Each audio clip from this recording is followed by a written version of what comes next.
Y'all, it is Monday, January 13th, and I don't even know where to start. Again. Okay, before I even start, I promise y'all I had real clothes on today. Okay, you could go look at my TikToks. I had clothes on today. I showered and I put these are like my favorite PJs. I don't know why. They're just so comfy. And I was like, oh my God, I think I wore them in like the last video. So now it's just going to be like 10 videos in the same pajamas. I swear to God. They showered. I showered. I washed them. I had on real clothes earlier. Y'all, I mean, just I don't even know where to start right now because like on the linear sense, right? I should probably be talking about everything that's been going on with the behind the scenes and the fires and all that, but all anyone can talk about right now is the pettiness that is TikTok refugees running to Red Note. Oh, and for those of y'all who are missing the point and missing the understanding, missing the assignment. Sorry. It's not about if this is the new safe place to be, okay? Although a lot of us like it. It's about the protest. It is about the government trying to force the cookie in our mouths that this is what we have to do. They need to protect us from the scary China because it works in their demographics. With their people of 60 plus, you say China and they'll go, oh my God, that's enough. But we don't give a fuck. You've been telling us China our whole lives. And right now, China's looking friendly. And they're stricter on the guidelines. They're not interested in the bullshit. They're not going to let the Mad Hatters go up there and do their free speech, which basically just means yelling slurs and insulting people and calling people it and being insulting in the name of freedom. Like that's their whole. And I've seen other creators mention it. They're like, why are they following us over there? Everywhere we try to go, they follow. Why? They're like, oh, look at this liberal echo chamber. Oh, let's go infest it. Like, why? Why? I mean, we know why, right? We know why. They have nothing without us. They need us. Their personalities are hating us. That's it. And then what they think we stand for and everything, that's it. And like other folks have said, we're the fun ones. All the shit they like comes from us and our side, even though they don't want to admit it. So there's this thing where they hate us so much, but they can't let us go. They can't let us just go and have, what's wrong? You have your echo chamber. Let us go over here. How come you have to follow us? We don't follow you. I'm not on your space in your comments. You're in mine. Why? Like they're obsessed.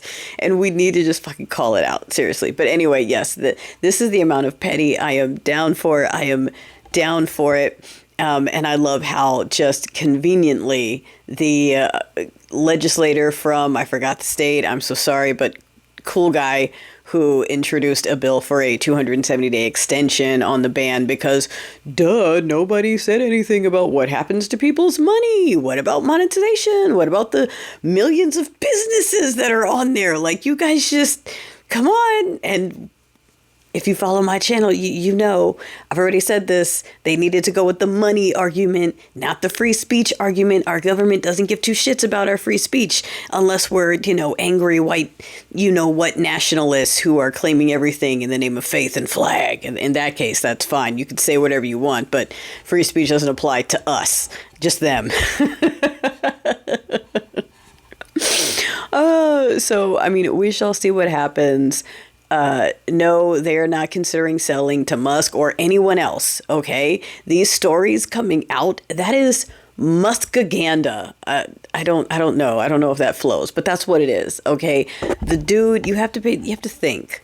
Who does it behoove to release a story falsely claiming that TikTok is considering selling to Muscatina when they literally just said to all of our faces that they would rather shut down the US servers and pull out entirely than sell to anyone, let alone Muscatina? Who would release that story? Come on now. And like I said on the other thing, it was based off of old quotes from past conversations from prior the hearing. Like, there's only one person it benefits to tell people to go ahead and slip that story out there, you know? And speaking of people slipping out stories, we'll roll right into these FARs here, because I live in Inland Empire, Riverside County, next county over from LA. We are safe here in Temecula, at least from FARs, because I live in a town that's filled with FAR farters, and I notice a lot of them are here and not in LA, like South Africa, sending people to LA, Canada, sending people to LA, Mexico, sending people to LA, Temecula, 2 hours away, they're out here with their kids barbecuing and fishing and shit. So I have so many suspicions that I can't say on the main channel, because in my town, there are loyalists. There are specific steeple people places, 412 being one of them, where they are proud bees. They are 3%ers. They are those people, okay? The church sponsored folks to go to January 6th, okay? Proudly, okay? They are very active in local politics. They have their own Inland Empire family pack, and they back all these people. They're in real tight with Jack Hibbs, who is using the fires that were absolutely not wildfires and acts of God that could have been prevented. We're finding people, getting suspects. These things were not naturally occurring in parking lots and dumpsters in residential areas. They were being set, and we're finding out these people, we're finding evidence, we're seeing Dumpty propaganda that's been like, it's just wild, the stuff that's happening. You've got first boyfriend donating Cybertrucks to people that don't have power, and like they're just kind of filled with water or something. Like just the most random. Oh, right, Jack Hibbs, sorry. He's over here blaming the mayor because she's a black woman, and he's saying that she should be hanged for the fires, which were not natural, and as we are seeing, could not have been prevented because they were being set by people. I won't say which people, but you know which people. And the same people who did the setting and are making the mess are now saying we should hang the black woman mayor because this is her fault. That's what the pastors are saying, okay? And they're connected to people in my town. The people who support folks like Joe Komrosky, the Tim Thompsons, what's her name? Jen Wiersma's, the Jessica Alexander. So it's all those people backed by those PAC. That is what they align themselves with. The belief of let's just find the nearest black woman to blame. Everything is her fault. It's all her fault. The things that we're doing are her fault. So anyway, but this dude, He's not offering to help, right? He's got all the money in the world. He's not going to help. No. He's interviewing firefighters live to try to prove that there is no water, which, like I keep pointing out, it's almost like there was a story and a narrative that was ready and handed out and prepared, and they were all following it, and the plan didn't do what it was, all of the things it was supposed to do. Like they kept saying there was no water. There was water. Why was everyone saying that? They were repeating areas on fire that weren't on fire or whatever, and it was just kind of weird. Like, why is the information not lining up with actuality? It's almost like there's a script that went out. Speculation. Almost like there's a script, okay? And things, didn't go to script. And so it got kind of messy. Like everything they do, it got kind of messy. And at this point, they're just using it to further this narrative that this is what God's doing to California because Democrats run it. And, on November 5th, he said there was no fraud, there was no cheating. He was fine with the results. He accepted it. He was happy.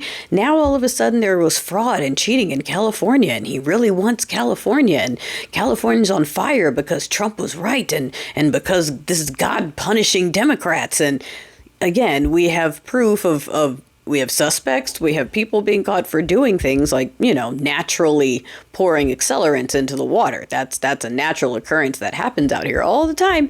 And they're Mad Hatters. Yes, they are.